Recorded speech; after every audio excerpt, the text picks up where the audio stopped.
Here is my conversation with the young star Noomi Rapace, the daughter of a Swedish actress and a Spanish gypsy flamenco singer, about her performance in the just-released last of the trilogy films, The Girl Who Kicked the Hornet's Nest.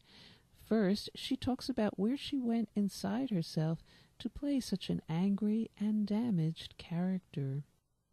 I think in a way that I went back to how I felt when I was 15, 14, because I was very lost at that point and I was very angry and I didn't have so much faith in people around me and the politicians and the Swedish government and the whole society. In what way, the Swedish government and society? I think they are very good of showing a perfect surface, a good smile, and they're very diplomatic, but they're never, my opinion at that point was that they were never honest.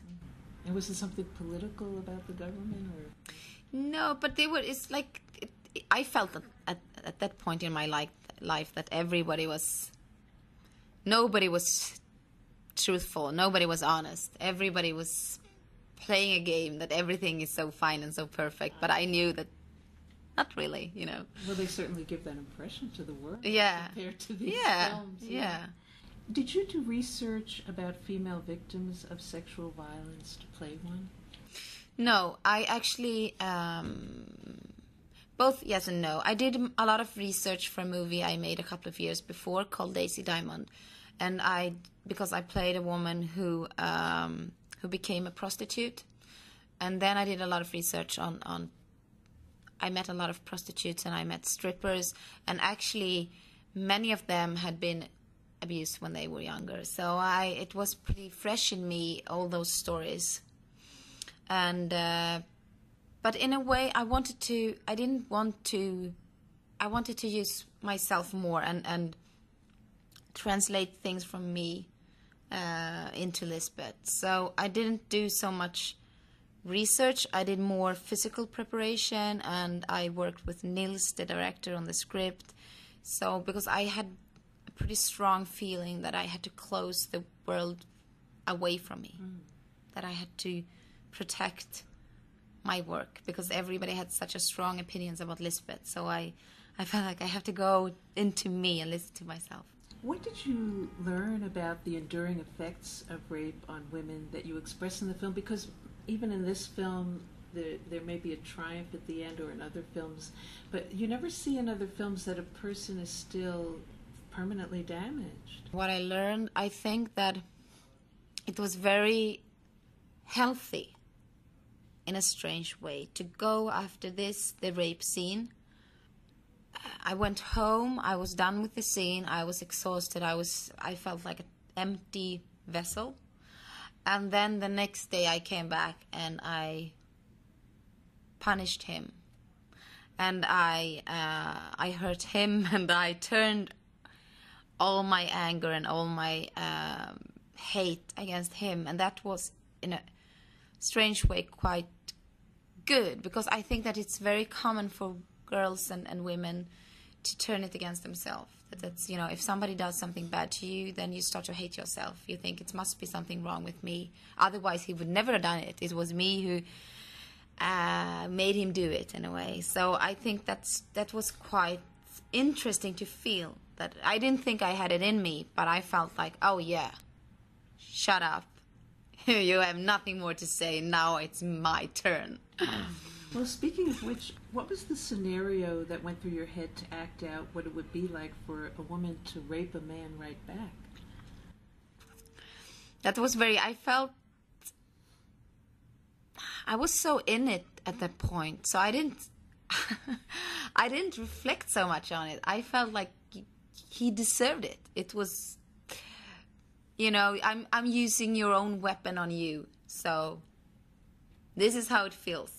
So take it because you deserve it.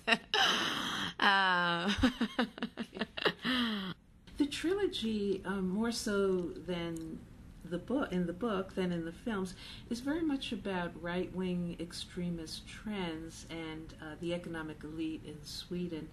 And the left-wing author Larson of the series was said to have been hounded and driven to his death by the Swedish right wing. How would you describe the connection in the films? I mean, even though you're not the director, but how would you describe the connection in the films between economics, politics, and sexual violence? I think that Stieg Larsson was a very brave, hardworking journalist. He was political.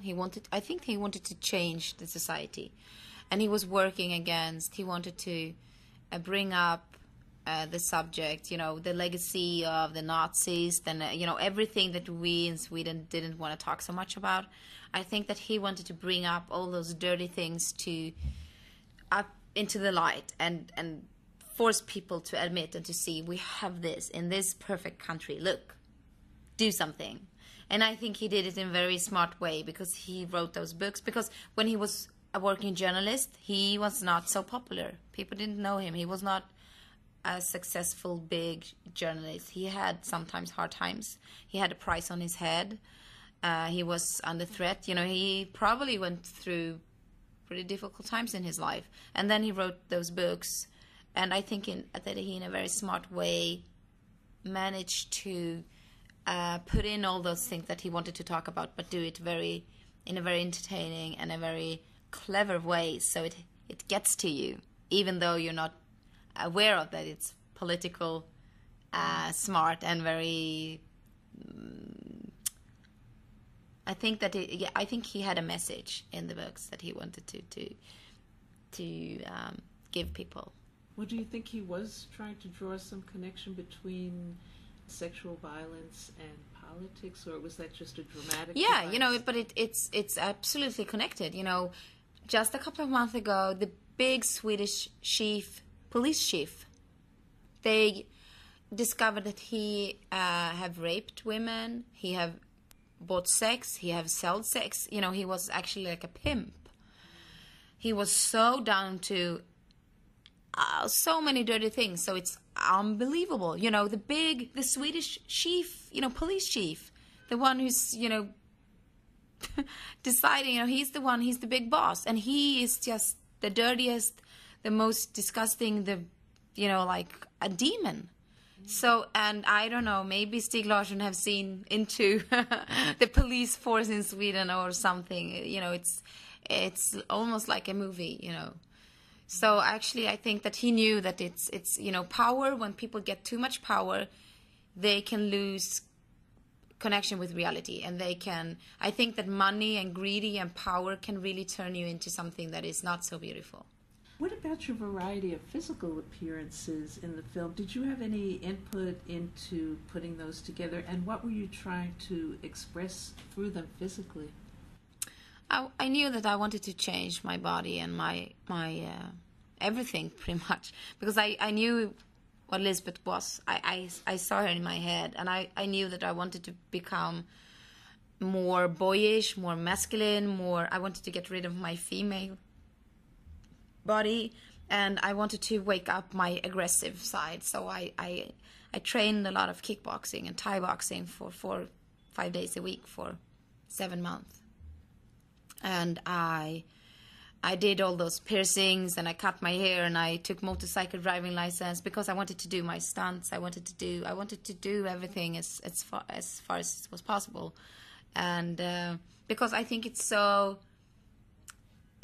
everything is connected. You can always tell by a person's body what they have gone through. So it's like I have to program my own body into Lisbeth's body if I'm playing Lisbeth. Because I think you can see how a person enters a room. That tells so much about the person. How does she move? How does she look? How is her shoulders? How does she look at people and all that? And I know that if you do a physical preparation, it can help you. It can guide you into her universe in a way. So you had a lot of input into that. Yes, absolutely. It was me. I wanted to do it. Nobody else. Credit for that. On Yeah. What about the costume? Yeah, we worked on it. I worked, on everything. The costume, the dialogue, the script, the makeup, my tattoos. I was the way Elizabeth's apartment looked like, everything. I was involved in everything. Now, you've been quoted as saying, "I'm interested in people's darker sides, the cracks." Why is that? I think I'm obsessed with the human psyche. I think it's so interesting trying to understand why people do certain things and how is it possible. When I did this film in Denmark called Daisy Diamond, the one about the prostitute, the woman who turns into a prostitute, she kills her baby. And I wanted to understand, how is that possible? Do I have it in me? Is it, because I want to understand, and I want to. It's like it's such a taboo in Sweden, and nobody wants to talk about it, and it happens. Mothers kills their babies, and it's so difficult to understand, but I want to understand. I want to try at least. So all my work is always, I think it's so much more interesting to try to look into something that is complicated, that you have to dig in. You have to really force yourself to an area in yourself when you don't really know what's true and not, and what's good and evil and all that. And I think that life is sometimes pretty hard, and it's not always a romantic comedy. It's much more. So I want, movies to be reflecting reality. And you've also said we need more extreme movies in Sweden. Yes. What do you mean by that? I think that the Swedish film industry have been so polite for many years, and people are making movies. They are so concerned, and they are so anxious, and they are trying to make movies that people will like, and that people that they want to have their money back. They want a big audience. They want all that kind of stuff. And I don't think it's possible to make a movie if that's the goal. So when I said that, I mean, like, come on, we have to tell more personal stories. We have to have the courage to do films that are actually exploring something, and because otherwise everything will just be lukewarm.